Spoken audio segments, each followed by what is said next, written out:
من الشيطان الرجيم. بسم الله الرحمن الرحيم. رياض الصالحين. باب فضل الصف الأول والأمر بإتمام الصف الأول وتسويتها والتراص فيها. وعنه رضي الله عنه قال: أقيمت الصلاة فأقبل علينا رسول الله صلى الله عليه وسلم بوجهه فقال: أقيموا صفوفكم وتراصوا فإني أراكم من وراء ظهري. رواه البخاري بلفظه ومسلم بمعناه. وفي رواية للبخاري: وكان أحدنا يلزق منكبه بمنكب صاحبه وقدمه بقدمه. وعن نعمان بن بشير رضي الله عنهما قال: سمعت رسول الله صلى الله عليه وسلم يقول: لتسون صفوفكم أو ليخالفن الله بين وجوهكم. متفق عليه. وفي رواية لمسلم أن رسول الله صلى الله عليه وسلم كان يسوي صفوفنا حتى كأنما يسوي بها القداح، حتى أرى أن قد عقلنا عنه. ثم خرج يوما فقام حتى كاد يكبر، فرأى رجلا باديا صدره من الصف فقال: عباد الله، لتسون صفوفكم أو لا يخالفن الله بين وجوهكم. بسم الله الرحمن الرحيم، والصلاة والسلام على نبينا محمد وعلى آله وأصحابه وسلم تسليما كثيرا. سبحانك لا علم لنا إلا ما علمتنا إنك أنت العليم الحكيم. أستغفر الله الذي لا إله إلا هو الحي القيوم وأتوب إليه. اللهم انفعنا بما علمتنا وعلمنا ما ينفعنا وزدنا علما. biye tarata suye hijriya bakele ani kemenani ani binani ani duru saharu jumada al-ula min hijra sankalo duru na bisunyo mugani seginai miladi nasarau kajate ba fula ani mugani saba sankalo tani fulana bisunye o tani fulanai ambe dawrabu masjid ar-rajja ambo kono darasu be imamuna an-nawawi rahimahullah wa ka kitabu kono riyadus salihin babu fadl as-saff al-awwal wal amr bi itimam as-sufuf al-awwal wa taswiyatuha wa tarathi fiha. bi hadisa munun kalana wa anhu karisa mina aba hurairah wa anhu karisa mina Anas ibn Malik ma alaka je kabwama qala uqimati salatu faqbala alayna rasulullah sallallahu alaihi wasallam biwajhihi ko dondola wuye salijo ko cire nyanye shiwulu mana nyewuye faqala aqimu sufufakum wa tarasu ko cire ko ya kasafau ayujo aka girenyogonna fa inni arakum min wara'i jahari nebe awye nkofe nimbena perepere latige hadisa sarahula ni ciden ko abuyo ukofe mana safa yorola o ko kere naina me ate komi ko wakati be ko ciden ba kofe laye ko wakati kere nira o yoro kere na aba ko la aba koye me ate komi ko wakati bedo. Rawahu al-Bukhari bi lafzihi. Bukhari ni hadisai mboni hadisai kallafjude o Muslimu bi manahu. Muslimu ya hadisai mboni manade. Wa fi riwayati al-Bukhari anana na chogodola Bukhari bolo wa kana ahaduna yulji'u mankabahu bi mankibi sahibihi wa qadamahu bi qadamihi. Anana Bukhari kana chogodola ko andola kelen tunkera an kama ikama benoro ito nyogon kama na sen fara fana be noro i toɲogo i balima sen fara ma wani numan ibn bashir radiyallahu anhuma harisa mina numan ibn bashir malaka je kabu fula be ma qala samaitu rasulullah sallallahu alaihi wasallam yaqulu ko alayya me cide malaka taruna kishiba ka bafo la tusawwunna sufufakum ciden ko wallahi faka ka safau aku dala kenye kutile aw la yukhalifanna Allah bayna wujuhikum ube alabaw nyedaw fonko nyonya muntafaqu alayhi wa fi riwayati li muslim anana na chogodo la muslim kuno anna rasulullah sallallahu alaihi wasallam kana yusawwi sufufana ko ciden tumbe wuluka safau tile kanama yusawwi biha alqidaha abekomi ni ba ke kutile ni binye kalade ni bi ka binye kala dila uba adila kanye chogomi ni yoro jengenente ka yoroto ko tumbe wuluka safau tile o chogodela hatta ara anna qad aqalina anhu fo cide nyire yaaye aya do fo nyennin faamu abolo har ni safau tile la sisa har ni cide maka ya do nyire nin faamu anyire be ke akene anyire atumbe ninke kanka safau tile nin chogoda komi binye kala fo ayere ya do ko nya faamu donc nana anyire be tile na anyire summa kharaja yawma o ko fe dondo la cide mbora kana fa qama hatta kada yukabbiru ciden jora almami joyorola atora de doro ciden ka kabaru firi fara rajula badiya shadruhu min asaf ciden yo cedoye ale disi bolendo safala adisi bolendo safala faqala ciden ko ibadallah ako alaka jon mana ya ibadallah alaka jon la tusuwanna sufufakum aw la yughalifanna Allah bayna wujuhikum ako alaka jon wallahi akaka safau tile ubi alaba unye daw fonko nyonya asarahu nando nanni hadisa sarahu la hadhihi al ahadith fi tatimmati ba'di fadli as-saff al-awwal wal amr bi itimam as-sufuf al-awwal wa taswiyatiha wa tarasi fiha ninya hadisa munun be nimbonda dafa katimme hadisa fulo annabi hurairah radiyallahu anhu anna an-nabiy sallallahu alaihi wasallam kana yusawwi sufufa fayuqbalu ala an-nas hadisa fulo kamnina abi hurairah bulo ko ciiden tumbe wuluka safau tilabanye shi uluma ويقول باف أقيموا صفوفكم وتراسوا فإني أراكم من وراء جهري وتشيدن باف أياك صفو تلي أيك جرنيونا نباوية نكفي فأمرهم صلى الله عليه وسلم بإقامة الصفوف تشيدن يونيا مريكو كصفو جو وأخبر أنه يراهم من وراء جهره أيوك باريافنا كو أليبوية أكفي وهذا من قصائص النبي صلى الله عليه وسلم من فلان نيني تشيدن ككركريا فين دو دني على يتشيدن كركريا كننكاي اما نيغنك مغوتوي انه في هذه الحال المعينه يرى الناس من وراء جهره كون نين كو كركرينا كو تشيدن بمغويه اكوفي اما فيما سوى ذلك فانه كغيره ne ko min tan nin ko kerkere nanye ciden ni mo to be kelenye la yara min wara'i jahri shay'a atefo ya kofe mo fanan nin ke ko ciden kam man kuto ni nye kudai de wakati be na lebe tama min ba kofe abaye ai nin ko kerkere ni sapatile yorola sapa na ko ni jora ka ko di sapama abe sapa ye akofe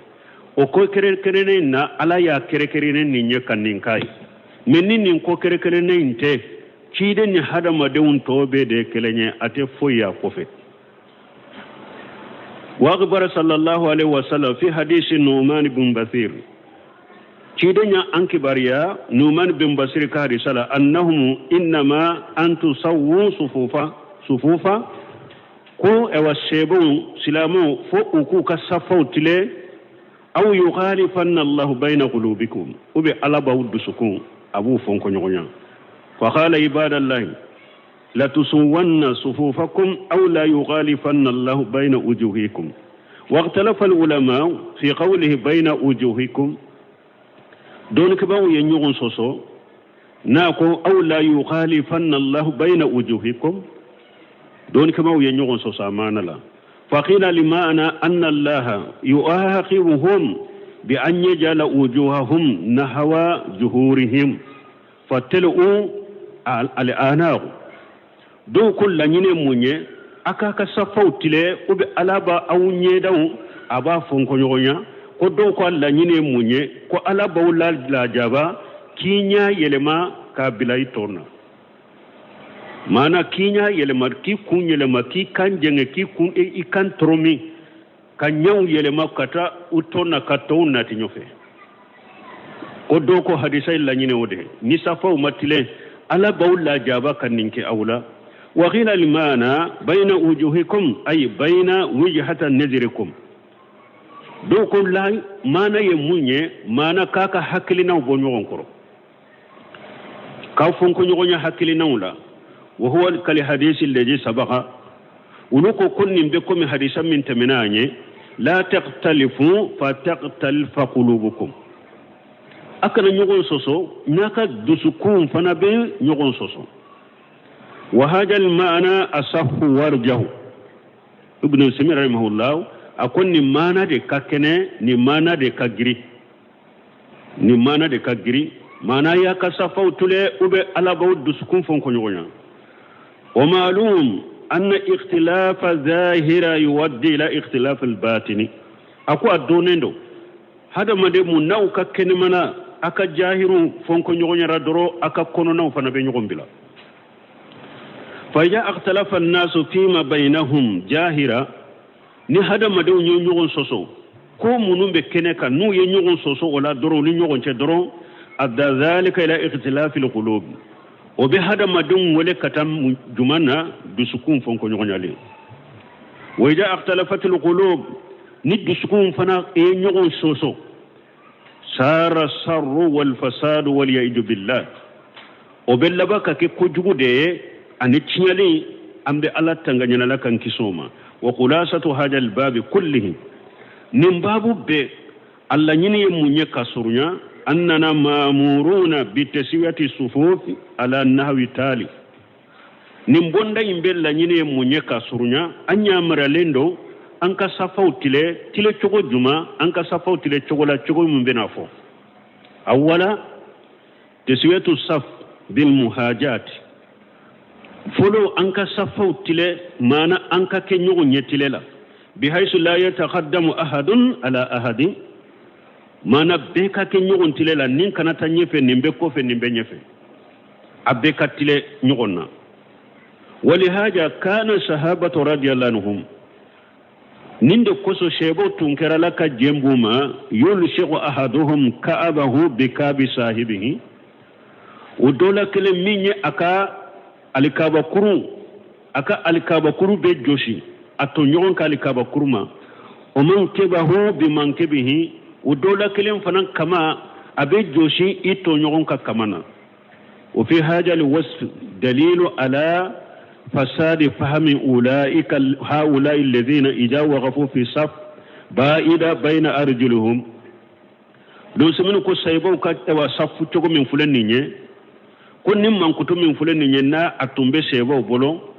ko nimbe mogo ka famu juguya irana munu nu ulu koni jora safala dro ubu shen wa ka bonyogona hatta takuna aqdamuhum lashiqatan bi aqdamil akharina ubu shen wa pour u shen farakata noro e ka shen farala lakin al manakib mutabaidatu me ba suraka kaman uru uka janyogona ninye famu baliya de safau tilelela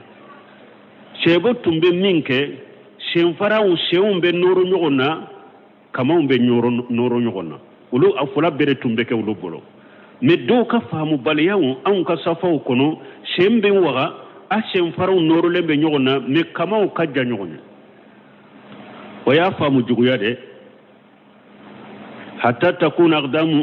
لا ثقة بأقدام الآخرين لكن المناكن بعيدة وهاج بدية بيسمينه كو أوتوكو من فلان يسافر كو يبدية إكي شيء فراو إشيء وها أو شيء فراو نورل بنيونا مكمل كجا نيونا سانفه نسافر شغل من فلان يبدية وسنة أننا نتراس جميعا يرص الواحد صاحبه بحيث يلصق كعبه بكعبه ومنكبه بمنكبه بدون مباعدة بين الأرجل بيسمونه كسنة يمينه أم بيد كجرينيونا أنك جرينيونا دي مانا الكعبة كرو أنا الكعبة كرو ولو كم مغنيونا كمان كمان فنا كان مغنيونا كسر إيشون فنا ما فرق بنيونا بل تداو مستقيمة لا تبعيتها إبه شون تو وجو شغل كم على يودا شغل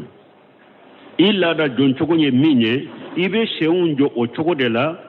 donc alikaba kuru be maganyogona kamanni kama be maganyogona donc sunna ye minye gere nyogonya da nindero ninye folo e safatile minyi ni nendo amfo nini mbonda nanye mbonda ka hadisa usurunya safatile minyi ni namfe afolo de ninye semfara kanuro semfara la kaman kanuro kamala kasoro semfula fana dum usigi chogola umawa ninye kelenye asani afulanna تسوية الصف بإكمال الأول فالأول بوندا يمين ينفع صفوكا أنك صفو تلي مانا ودفع وبينيو نيتشومي بحيث لا يصف أحد في صف ثاني والأول لم يتم مو كانت جو صف فلاننا كاسر صف فلو أما دفع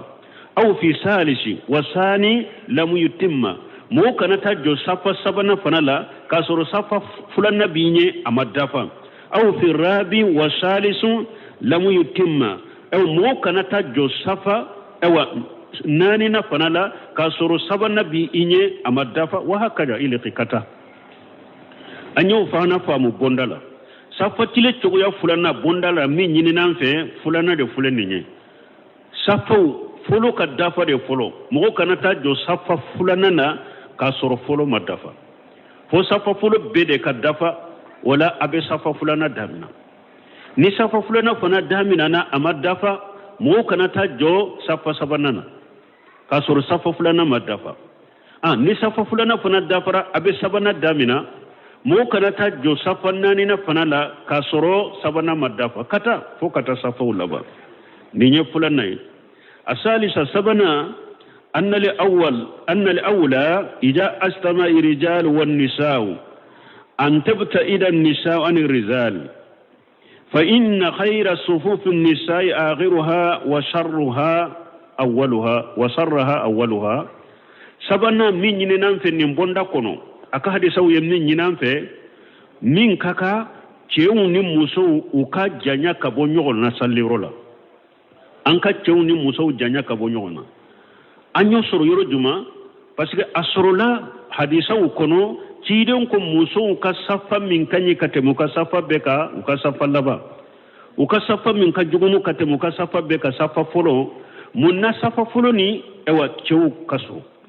munya ke safa ewa laban kera safa nyumae ani chew kajja wala anyini ne ndamfe safa utilele la chew ni muso anko mabonyogona ukana gere nyogona anyo famu hadisa ukono الرابعة نانينا صد الفرز صفتي لمن ينام في النبوندان كودا كهدي سو يمين رانا نانينا وو كداتو أو نينيو غونشي الله ندا للسياتين فرجا أنكنا ووتو شيطانوية يدخلون من بينها أنكنا ووتو شيطانوية نوبدو أو وو نينيو غونشي لأن الشياطين تسلط على بني آدم ابتلاء من الله سبحانه وتعالى parce que شيطان فلي ala ube bila hada madena wala yu bila hada madena uyella jarabide kabo ala fe masami serere ya kolo talelo aye شيطان bila hada madenya puru kila jarabi wa mitihana anilla jarabili balawu anilla jarabili فإذا وجد فرجة في الصف تخللوا المصلين حتى يسوسوا عليهم صلواتهم أو سيتانو فلان نوye wowuye safaw la doro ube do salli bagaw ni nyogonche o nunun kono fo ube salli bagaw waso uka salli la wala ni nyinani na ni nyini nan fe donc ewa wo ka datu an kana woto ni nyogonche qamisa duruna إذا كانوا ثلاثة فإنه يتقدم أحدهم إماما ويكون الباقيان خلفه سواء كان الاثنين بالغين أو صغيرين هذه سمون فوران نبوندا كنو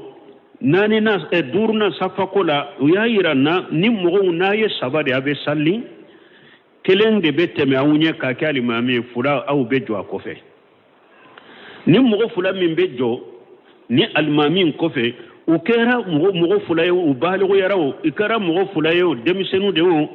aw baligo shaghiru o kera mogo fulayo kelenye baligo kelenye demisenu kulluhum yakununa khalfahu o bebeke almami kofe o kalmami kofe de nakam amogo sabade do kelembeke almami kateme unye fula be jwa kofe ni fula kera sa fula be baligo de abe jwa kofe de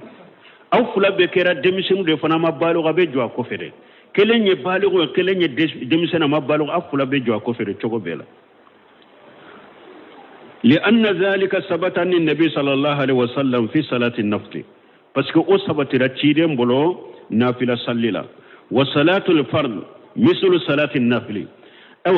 farda salli fana an nafila salli be de kelenye illa idha qama dalilun ala al-farq baynahuma fonni delila nana kubo nyogona yoromi min beke farda la wode beke nafila la min beke nafila wode beke farda la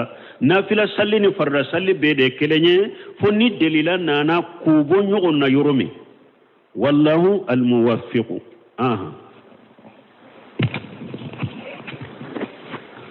وعن براء بن عازب رضي الله عنهما قال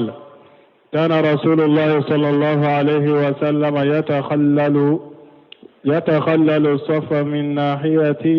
من ناحية إلى ناحية يمسح صدورنا ومناكبنا ويقول لا تختلفوا فتختلف قلوبكم وكان يقول إن الله وملائكته يصلون على الصف الأول على صفوف الأول رواه أبو داود بإسناد حسن وعن ابن عمر رضي الله عنهما أن رسول الله صلى الله عليه وسلم قال أقيموا الصفوف وحاذوا بين المناكب وسدوا الخلل وليبنوا بأيدي إخوانكم ولا تذروا فرجا للشياطين ومن وصل صفا وصله الله ومن قطع صفا قطعه الله رواه أبو داود بإسناد صحيح وعن أنس رضي الله عنه أن رسول الله صلى الله عليه وسلم قال رصوا صفوفكم وقاربوا بينها وحاذوا الأعناق فوالذي نفسي بيده إني لأرى الشيطان يدخل من خلل الصف كأنها الحذف حديث صحيح رواه أبو داود بإسناد على شرط مسلم الحذف بهاء مهملة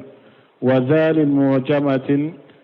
مفتوحتين ثم فاء وهي غنم سود صغار تكون باليمن وأن البراء بن عازب رضي الله عنهما قد سمن البراء بن عازب مالك جكبو فلا بما قال كان رسول الله صلى الله عليه وسلم يتخلل صف من ناحية إلى الناحية أنا بن براء بن عازب ko ciden tumbe sebo ka safatile ko abeddo safa uni nyogonchede ka betile kata fo safa ku fo ko abatile abe bola kata safa fulana na safa ku fo ku ka doani nyogonche ka safa utile ko ciden tumbe nindeke abena sarahula tumami umaru katile nana de ani usmana jama cayara kiden tile la abubakar tile la sani jama ka caya kojugu alimami de ba ka safa betile ka do safa ni ɲɔgɔn cɛ ka betile mais tuma min umaru tile la usmana tile la jama cayara alimami tɛ se ka do safa bɛɛ ni ɲɔgɔn cɛ ka betile umaru a ye mɔgɔ bila min bɛ safa tile ni o ye safa tile safa betile la pewu o bɛ na a b'a fɔ umaru ma ayiwa safa betile la wala a bɛ kabaru fili usmana fana tile la tun b'o cogo la tuma min jama cayara mais ciden yɛrɛ de tun b'a kɛ n'a yɛrɛ ye o y'a sɔrɔ cɛba ma caya cogo dɔ la a ko ciden tun bɛ dɔwlu ni ɲɔgɔn cɛ safaw ni ɲɔgɔn cɛ ko safaw tile yamsahu sudurana wa manakibana a bɛ maga maga an disiw la a b'an disiw salo salo nan kama na a b'a alla tile ka maga i ka disi la k'i tile i ka disi kana bɔ ewa i tɔɲɔgɔn ka disi ɲɛ donc a bɛ maga maga ka kamaw fana la ka kamaw tile a bɛ maga maga disiw la k'u tile a bɛ maga maga ka kamaw la k'u tile wa yaqulu ciden b'a fɔ ka fara kan la taqtalifu fa taqtalifa qulubukum a farikolo jahiru kana ɲɔgɔn sɔsɔ ni dusukun fana bɛ ɲɔgɔn sɔsɔ an y'o fɔ hadamaden filɛ a ka jahiru n'a ye ɲɔgɔn sɔsɔ dɔrɔn ɲɔgɔn sɔsɔ bɛ taa don kɔnɔna de la a tɛ to kɛnɛmana la ni hadamadenw ka kɛnɛmala kɔni ye ɲɔgɔn sɔsɔ dɔrɔn n'a ma fɛɛrɛ ɲini a ka bɔ ye ɲɔgɔn sɔsɔ bɛ laban ka don kɔnɔna la n'a donna kɔnɔna fana la dusukun fana fɔnkɔ ɲɔgɔn yɛrɛ dɔrɔn o ye kojugu de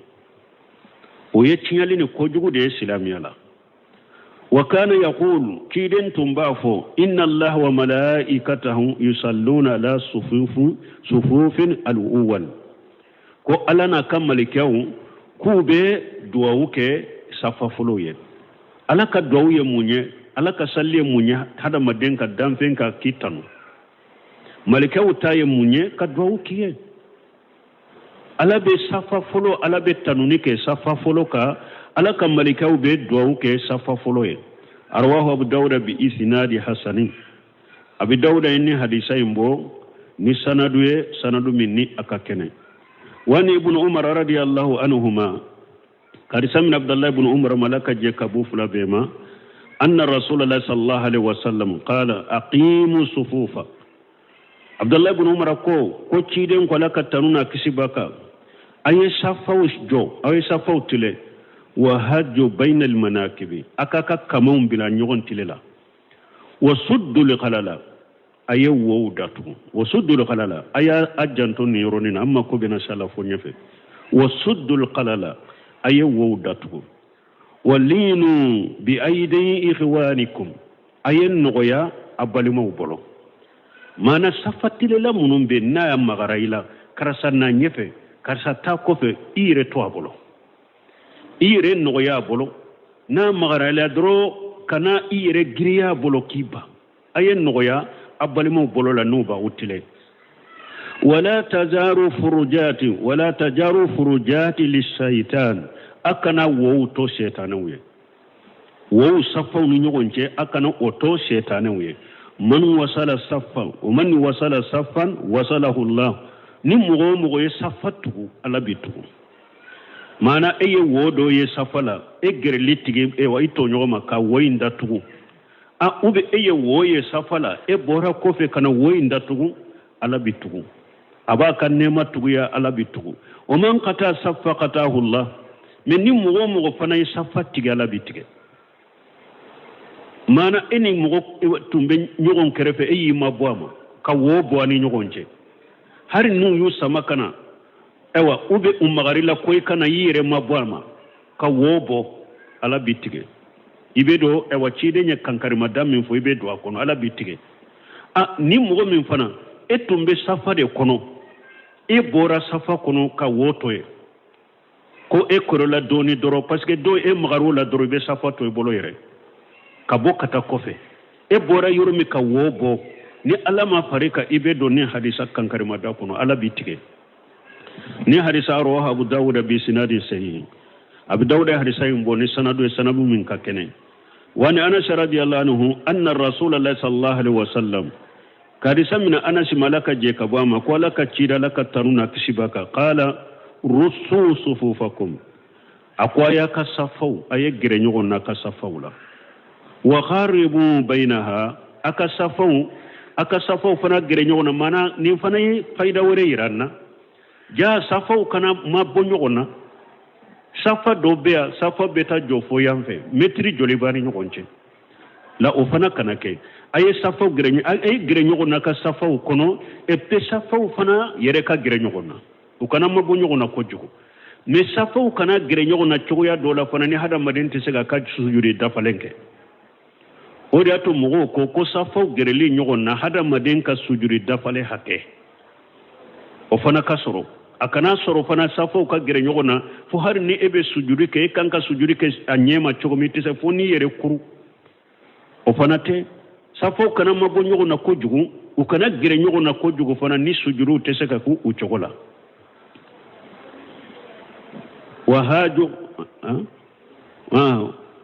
wahaju bil anari odete aye kawun fana bina nyogon tilela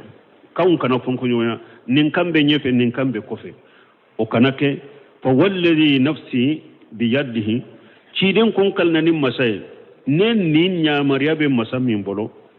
إني لا أرى شيطان يدخل من خلال سب نبي شيطانية أبدو صفو نيوغونشي كأنها الهجف كومي إوا بافتني فيماني بافتني فيما وبيتشوكومي دي ne setane aba yere ko chogode la kado safo no nyogonche nimba fitini fi mani ba sugude do atumbe yey mani de ni hadisun sahihun arwahu abu dawud bi sinad ala sarti muslim ko hadisa salendo abi dawud ya bo muslimu ka sartuka al hajaf bi hay muhammala hajafu yemunye kake hawumi ni tombe tala abila lende do wajali muajjamati ani kake jaliye ni tombe bala maftuhataini me ufula be fatahade hawu nye fatahade jawu nye fatahade summa fawu okofe fawu be wa hiya qanamu sudun shigharun takunu bil yayman al hajaf ko ba fi mani fitini dode do ko nimba yi sugi ko alebe ke yemani de ba sugumi ndo be yemani de ko ciden ko leye shetane ya ba ake nimba deni fi masude kado safo no nyonche ka wasu asarahu hadhihi al ahadith fi takmilati hadhihi al bab ni hadisa mununa nan babu labanna fihi bayanu fadilati saf al awwal wa takmil al awwal fal awwal min as-sufuf abeni hadisa kono anka safa folo anko dafa ani safu be nyonye chogomu kadafa kato o chogola fa inna fi hadhihi al-ahadith dalila ala masaila ni hadisa munu fulani nye dalila bula masaila udoka awala folo anna an-nabiy sallallahu alaihi wasallam kana yamsahu sudura ashabihi wa manakibahum abayira na ko ciren tumbe maga aka shebo ka disula anu kamau lu sawiya sufufahum furku kasafautile ويقول أبافو لا تغتلفوا فتختلف قلوبكم أبافو كان نيغون سوسو جاهرو كان نيغون سوسو ندو سكوم بي نيغون سوسو بل من نانكو تيدن كسنة ميسيرون يري أدو بي إتسكا مغاولا ميسيري كورو دي أفانتاو أفاماو أفي مسكينيو أنا فلوتيكيو ناو دون ميسيري كونا بيري كلانيو kakeleya ira ka ira beye alaka jounde donc la yere bonya yoroto o yore yero bonya yoroto o yoroye ciden ka sebon o yere bonya tuntu bolon ciden tumbe maga wulade o kamau o disu min balman kam misiru kono ya haramun ban dambe kata sunna makana maga doka disilare e kata doka disila ko bi boloda disika ko isagi waye kaba koy nama nyoko mina ewa misiri koni kono ado yerebe misiri bila koni nye mulu bariya dande ninde mse fitini debe na ne magar ne ka disila ko ni safatile ni nye munko suguye kasoro chiden karisa salen de la tumbe ke mogola min kausa asaniya fulanna wa kana an-nabi sallallahu alaihi wasallam yataqallalu saffa min nahiyati ila nahiyati يسوي بيده الكريمة وكان هذا عادته فلان حديثا يمونيرنا ويم مسألة جمعيرنا تيدن يرد تنبدو صفا ونينيونجي صفا ني صفا كابتله ni aka bolo barika la manye aka bolo hera la manye o tunya kala dade nin tunye ciden kala dade ayere be safa utile na yere kamaga mugola na aka bolo e ka safa tile ولما كسر الناس في زمن أمير المؤمنين عمر ابن الخطاب رضي الله عنه وفي زمن عثمان رضي الله عنه متمام جماعة شايرة مغو شايرة مؤمنون نيما عمر تللا أن عثمان تللا لك جيكبوما صار هناك رجال موكلون من قبل الخليفة كيودو تنبي خليفة يريد يقولوا بلالا يسوون صفوفا قلوب الصفوة تللا عمر تللا كيودو تنتارا صفة تللا كما ni umaru yuta kama usmana tilela cewudo tuntara safatilele kama ni usmana yu bilala nube safatile fa idha ja'u ila al-imam nunana al-imamima wa qalu inna sufufa qad tammati wa kammalati kabbara wa kabbaru li salati munum bilala safatilele ma ni ulunana al-imamima awa kafu ko safau be dafara safau timira safau dafara ولا وبكبروا كسليه وهذا الدليل على عناية النبي صلى الله عليه وسلم والخلفاء الراشدين بالصفوف نيد لك يرنا كوتشيد صلى الله عليه وسلم كو أما كو جولين تنبي صفتلي لا كسبه أنا ككلفة نانين ومغود أهمني وكما كنتم بصفوتلي لا كسبه وتراسي فيها أنيك صفو غرينيونا وتسويتي أنيك صفو دالكني وأدم فروجات الشيطان أنيك كنا أو كنا تو شيطانوي نيجدل لا يرانا كوتشيدني أناك كالفناني كو همينة توني صفتلي كوسبه أني صفو كغرينيونا أني أو صفو كأو دالكني أني وو كنا تو شيطانوي حتى تكون صلاة تامة مستوية fo salli yere kake akadafa salli yere fana akadala kenye fa inna taswiyati safi min tamami salati parce que safati leli fulere salli timeli de do abe salli timede kadafa o min iqamati salati e wa salli joli de do fana wallahu limuwaffiq وعنه رضي الله عنه أن رسول الله صلى الله عليه وسلم قال أتموا صف المقدم ثم الذي يليه فما كان من نقص فليكن في صف المؤخر رواه أبو داود بإسناد حسن وعن عائشة رضي الله عنها قالت قال رسول الله صلى الله عليه وسلم إن الله وملائكته يصلون على ميامن الصفوف رواه أبو داود بإسناد على شرط مسلم وفيه رجل مختلف في توثيقه وعن براء رضي الله عنه قال كنا إذا صلينا خلف رسول الله صلى الله عليه وسلم أحببنا أن نكون عن يمينه يقبل علينا بوجهه فسمعته يقول رب قني عذابك يوم تبعث أو تجمع عبادك رواه مسلم وعن أبي هريرة رضي الله عنه قال قال رسول الله صلى الله عليه وسلم وسط الإمام وسد الخلل رواه أبو داود وعنه قد سمعنا أنس رضي الله عنه ولك جيكبوما أن رسول الله صلى الله عليه وسلم ولك تشير لك التنون كسبك قال أتم صف المتقدم ثم الذي يليه وشيدن كو أي صفا فلو دافا فلو وكفي صفا من تولمبو ولا كوفنا دافا فما كان من نقص فليكون في صف المؤخر نين نقشي بك صفا منا وكاك صفا لباين مي أنا أكناك صفا فلو نقشي لمبي وما دافا صفا فلنا سبنا كتا أبي دافا لنو وكناك وبي صفا فلو دافرا mi safa fulana daminana woma dafa safa tobe dafara kata mi safa min nagasilendo nagasi be safa fulana nalla safa ukadafa ube nyugo nyechogo mi kata ukadafa kata o chogo de la ni nagasi be ye minna ni timme baliya be minna kakel labanya arwahu abu dawuda bi sinadi hasan abu dawuda ya bo ni sanadu min kakene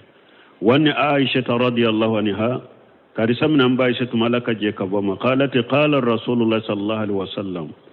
وألك تشيدم كو ألك تنونا كشباك إن الله ملائكته يصلون على ميامين الصفوف كو ألانا كم ملكيو كو أبي ألا بتنونيك سفاو كنيا فانكا دونك ألك ملكيو فنبي دواوك مغمونون بسفاو كنيا فاونا o ala be tanuni ko ka malikaw be do kuye ni hadisa rawahu abu dauda ya bo mi hadisai ni hadisi daif dafa shaykh albani fi daif aljami wa daif abi dauda shaykh albani ni hadisai lafu bunu semine rebena kumaka ko hadisai masa shaykh albani ni hadisai lafu aka kitabu do fe ko daif aljami ay hadisai lafu tumami aye abi dawuda fana dilande la ko fawye aye Sheikh Albani minye Tirmidhi Nasai Ibn Majah abi dawuda jazahu Allah anni al-islam wal muslimina khaira aye nunun dila ayu keleke jijunani naniye fingo fi hadisa be Tirmidhi la nas halende do ni tara Tirmidhi jiju sabayinta ni hadisai abe bonda minna ni o bonda me jiji kono ni ya tata dorobe hadisa in sahlen soroy hadisa betru mejila ni deifu de do ayu beke jiju kelenye jiju nani nala hadisa in kanka ye bonda minna no tara bonda in ta doro ibe hadisa in soroye abafro ko deif aye tru meji dila ka ken nin chogola jiju nani sabay mbeye hadisa sahale nani naynye hadisa Allah fulendo tru meji kono bo kono aye abi dawuda dila o chogola jiju sabay mbe abi dawuda karisa sahale jiju nani na hadisa de fura abu dawuda la bo kono aye na sayid dila o chogola aye buni majah dila o chogola at-tarqib wa at-tarhib li bi munzirin ayo dila o chogola ko jiju duruye hadisa sahalun dama ayo luke jiju sabakono hadisa de fununu walu bla jiju fula kono donc fana be ko jamiu sahih jamiu sahih ol jamiu daif nunu sahalendo ba fo lema hadisa min sahalendo be ke al jamiu sahih kono hadisa min la fulendo be al jamiu daif kono donc nunu tundila la ni arakamu de ni be hadisa min ni ba arakamu ni na kagele mais ala ya ke don ke bawo don nona sahihul jami ani daiful jami kuku damuna kitabu kuke bonda kanye kosobe mana hadisa sahihu jami hadisa sahalendo akono bo aye sahihul jami nindila ka ke jiju fulaye ka ke bonda hadisa mi ni salli bonda hadisa kanka ye salli bonda de ube salli ji bonda ni tara tadro hadisa salendo ibasuru sahih jami kono ad-daiful jami hadisa fana be salli kodela ube abe salli ji kodela ube sunko de do aye bonda ke babu siyamu babu tahara babu wudu'i babu sala ni tara hadisa inta bonda ina dro kata bonda laje ni hadisa nye defu e ba soro donc wala daiful abi dauda ayenni hadisa lafu lende ni hadisa ibn subni rebena kumaka أقول رواه أبو داود بإسناد على شرط مسلم وفيه الرجل مختلف في توثيقه حديثين لا فكوني مونيه تشودي دو بي حديثين كسندو كونو حديثا تيمويه نيغون سوسو يالا تشي دانا يا باكا حديثا كولو بي دانا يا تاكا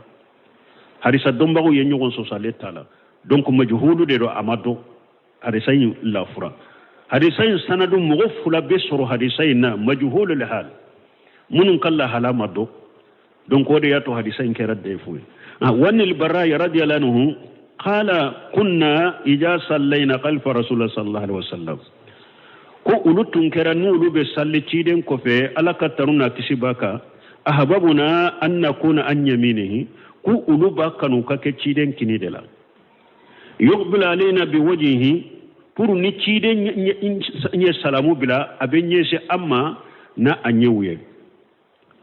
o ciden tun kira kacaya an kon ni ciden nye salamu bila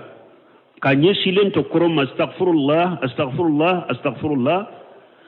allahumma anta salamu minka salam tabarakata ya jal jalal ikram aben ninfo aba yelema ka kodi jamama donc na be yelema kacha abe yelema ni akininya fande abe yelema na akininya fande donc mo munum ba kinina yelema taw ba nye dawye ko ulutumbeta ciden kininya fanna ninde kama puru na nyesira akanyeshi auma na nyewuye fasamaituhu yaqulu rabbi qinni azabaka yawma tab'asu aw tajma'u ibadaka ko alayya me ciden ma ciden yele mato dondola na yele ma kanyeshe uluma kontiri ala nkishi kala jabama dommi nibe kununi ko ube dommi nibi ka jon fara nyogonka dommi nibi ka jon kunu ube dommi nibi ka jon fara nyogonka odo ikinka junubu yafa ikin tanga kaboy kala jabama ni hadisa muslimu ya hadisa imbo wa nabi hurairah radhiyallahu anhu kadisa min nabi hurairah malaka je kabama qala rasulullah sallallahu alaihi wasallam akwala ka ciden kwala ka tanuna kisibaka wasitul imama ko aye ila almami ke chamancela aye almami ka chamancela wasuddul qalala aka woda tuwaro dauda tumamin ko aka janto suddul qalala ni hadisa fana dafahu shaykh albani fi daif aljami wa daif abi dauda akoni hadisa fana illafu allah fulendo ne ako wa masataru sani fa huwa shay'un bisahidi min hadisi ibn umar donc hadisa tiku bolo hadisa yoro dobe se ka saha ay ka yoro dobe lafu ama o fana yoro yewa ni hadisa illa fulendo ni sataru fulanna wa suddul khalala o sahalendo ni abdullah ibn umar ka hadisa ni parce que on yogo nabi abdullah ibn umar ka hadisa na o sahalendo donc nimbe sahani oye mais wasitul imama o defuye wala fulendo رواه أبو داود يابو سره هذه بقية الأحاديث في بيان فضل الصفوف الأول وقد سبق أن النبي صلى الله عليه وسلم نيني حديثا منوني نمبوندا كحديثا تود فلنيني أني أفوك تمكبون نبي ما بولالك تنونا كسباك أمر بأن يكمل صف الأول فالأول كيرين يا مريا كوانكا صفو تلي وبنيو نيتشوغمي وأخبر أن الله وملائكته يصلون على صفوف الأول ألا يا إوا كيرين يا كباريا كو ألا نكمل ملكاو كو مين يصفى فلوية كو بدوك ملكاو بدوك على بوتان وفي حديث أنس بن مالك رضي الله عنه أنا أنس بن مالك كحديث الذي نقله المؤلف في هذا الباب حديث من المؤلف يا تركادو نبابو كنو أن النبي صلى الله عليه وسلم كنا بملكة تنون أكسبك أمر أن نبدأ بالصف المقدم فالمقدم كنا بما يا مريا صفو بينيو نيتشوغمي أنك صفو جولي نتللي أنو دفلي أنك تاوتشوغ لكتا وما كان من نقص فليكون في المؤخر نين نقشي بك صفا منا وكاك صفا لبي يعني أمرهم أن يتموا صفوف فالأول كيدا نيا مريا كوكا صفو دفا وبينيو غنيكتا تشوغمي وما كان من نقص نين نقصي بنا يصفا منا فليكون في صف المؤخر وكاك صفا لبنا وهذا يدل نبدل دليل على أن من صف في الصف الثاني قبل التمام الأول ولو كان معه غيره فإنه لم يشيب سنة بل السنة أن لن يكون أحد في الصف الثاني حتى يتم الأول نبدل دليل كوني مغمي صف فلو مدفع اترجو صف فلنا نكسر صف فلو مدفع إما سنة سر ima tiden ka sunna ke ima sunna soro sunna yeminye allan yakuna ahadu fi saffi sani hatta yatimma al-awwal mogo kana ke safa fulana la fo folo de kadafa wala fi salisi hatta yatimma thani mogo kana ke safa sabana fanala ni fulana de madafa wala fi rabi hatta yatimma salisu mogo kana ke safa nani na fanala kana ta jo safa nani na fanala kasoro sabana madafa halum majara kata. وفي الأحاديث التي ذكرها المؤلف رحمه الله تعالى أبي حديثه كن مؤلف يا حديث منوف ولك أنما يا أن النبي صلى الله عليه وسلم كنا بنما ألك تمنا كسبك قال إن الله وملائكته يصلون على ميامن الصفوف ني حديث من فلان لكن هذا لحديثا فيه رجل مختلف في توثيقه أقوم من ني حديث من فلان ko ce dobe hadisai sanadula kun uye nyugun soso ale ka danna ya kola wala haja ibn semini kon ninka fa yakunu da'ifa ni hadisai mbeka hadisalla fule wa in kana la sarti muslim min haythu al-isnad harina yasru hadisai bi muslim kasaratuka sanaduna chogola lakin in kana fihi rajul mughtalif bi tawsiqihi falyakunu da'ifa minna yasru mugoba kasanadula mugo yenyugon soso minna danna yamado danna yamata kala halamado o hadisa imbeke deyfude amma al hadithu al akhir fa inna an-nabiy sallallahu alaihi wasallam amara an yuwassita al imam ne hadisa fulanna hadisa laba cide nyanya maralike al mamika ke chamancina anko o hadisa nyoro min fulenne ni hadisa fana masa suddul qalaqa o suddul qalala wa saharani hadisa wurede shahidu boda ne wasitu li imama o masaha hadisi de ifudo ne munakiri keraka buno siminu bena ko do fo akamana abe komi hadisa wure ube muno nya akamana fo ako wasitu li imama ya anni ajaluhu wasta ay almamike chamanchela wa haja huwa li adilu akun ninde tilenyaye an yakuna al-imam laysa ma'ila ila al-yamini wala ila al-shimal al-mami kanake ewa ajengenendo kata safa kinindelma ube ajengenendo kata safa numanna al-mami kanake o chogola bal yakunu fil wast al-mami beke safa chamanchedela wali haja ninde koso lamma kana fi awwal al-islam aw fi al-hijrati tumami akera silamiya kunfolon ube hijra kunfolon وكان الناس يصفون إن كانوا ثلاثة صفا واحدا كان المشروع أن الإمام يكون بينهم donc silamiya kun folo ube hijira mogo munu ye hijira folo ke atumbe sariya la folo de na mogo sababe salli alimami be ka chamanche de kelembe kinila kenembe numala alimami be ka chamanche la fadalla zalika akun ni yedelu la iranna أن التوسيط الإمام له أهمية نيد الله يرانا كو الماميكا كتشمانشلا كو هكولو كو حميلنو وبه نعرف أن ما يفهم بعض الناس علنا أكون نيني حديثيني نيني كيريني كو مغو دوب منك أمبا دو مغو دوب منك سيسا تزيدهم يكملون الصف الأيمن والصف الأيسر ليس فيه إلا قليل هذا خلاف السنة نمفنا ككروشي نمفنا بانك صفولا نيت أكون نمفنا سنة سوسولية ما نم مثال أن المامي جوراسيسا إباسرو صفو كنيانفا كتا المامي لا كتا فو صفو لبا إباسرو مغوبي مي أنما ينفا مغوتي وبي هارني مغوبي مغوفتيني كنيانفا جما كتا صفو يرو كجا كنيانفا نا kati menungu yanfanka chama mekini yanfanna iba soro mo fitinu rebe almami numanna akon ninye sunna sosolide wa sunnatu an yakuna al-yamin wal yasar mutakharibain sunna yeminye almami kini yanfa safu kini yanfa ani safu numu yanfa ukana janya nyogonyo kosobe akasoro kasuru nyogona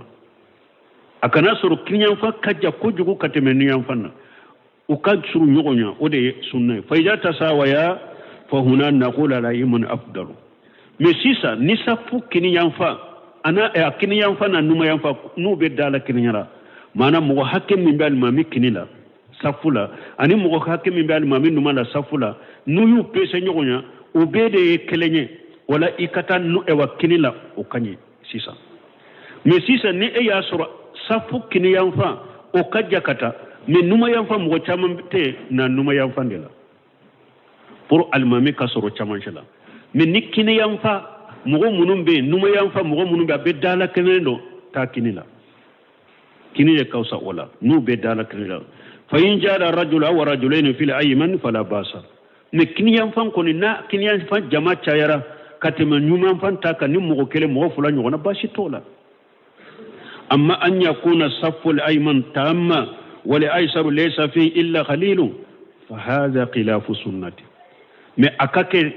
safu kinyam fa o dafalendo iba soro numu yanfa safa numu yanfa mo shite fo ni mo fitinute ni nye sunna fon ko nyonyali لأن ذلك ليس في توسيط الإمام فسكني المامي تشمنشلا ننا أبيكم المامي أبيك كردلا وقد تقدم أن الحديث الذي فيه إن الله ملائكته يصلون لما يامن صفوف فيه الرجل قد اختلف في توسيقه مغو دوبتا أفلك تنبيه كمنا مغو دوب نورو صفو كنيام فنمونا ني حديثا كما ني حديثا كو ألا أني ملكاو ألا بتنوني كملكاو بدوو كصفو كنيام فنا مغو منو بصفو كنيام فنا ko malikaw be duwaw kiye ala bo tanu mo chamante safo kinyan fam fasamante ni hadisa dewa hadisa salente donc akado hadisa munum bena ko safo kinyan fa fasamante bala toya dola hadisa salente de donc hadisa masa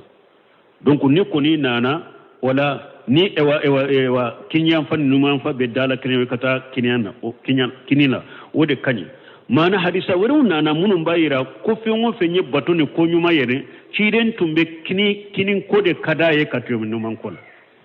abedo hadisa gorbalu kono me hadisa kirkele min fuleni nye ka safu kiniyan fa fasamanti afo ni nye hadisa masa wallahu aalam ko alla de bado donc ni nye ni bonda banne abe ko mi wakati sera bonda wurete se kadamina سبحانك اللهم ربنا بحمدك اشهد ان لا اله الا انت استغفرك واتوب اليك. من الشيطان الرجيم بسم الله الرحمن الرحيم. رياض الصالحين